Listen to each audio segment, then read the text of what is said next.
Thanks for staying tuned here to Newsmax. House Democrats are starting their search for a successor to House Speaker Nancy Pelosi.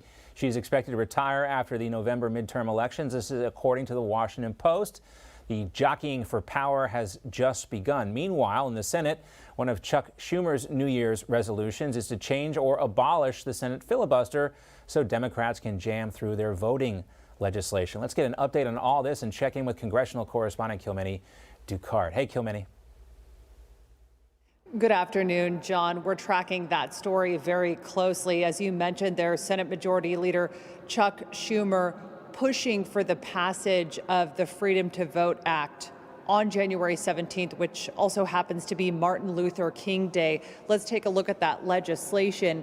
It would allow automatic voter registration, forms of IDs like a utility bill or a bank statement, and it would allow mail-in ballots to be accepted in every state. But it faces a major uphill battle in the Senate.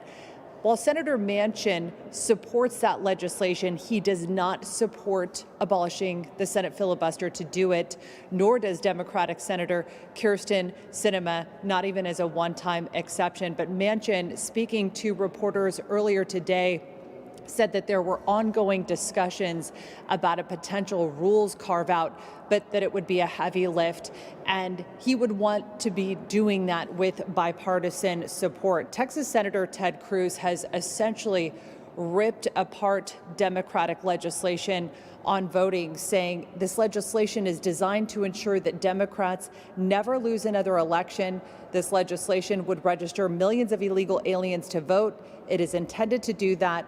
It is intended to do that because Democrats have made the decision that millions of illegal aliens voting are likely to vote for Democrats. Well, if those Senate rules, John, are not changed, they would need the support of 10 Republicans, which increases the likelihood that this won't go anywhere. Manchin also told reporters earlier he does not support going it alone and invoking the nuclear option. He said, quote, "It can come back to bite you pretty hard."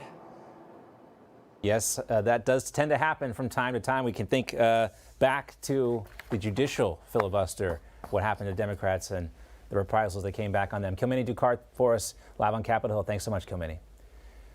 Also new today, former New York Governor Andrew Cuomo. You just watched Newsmax TV, America's fastest growing cable news channel, now in more than 70 million homes. You can get Newsmax TV on your cable system or check your cable guide. And if your system doesn't carry Newsmax, call them, tell them you want Newsmax TV, because we're real news for real people.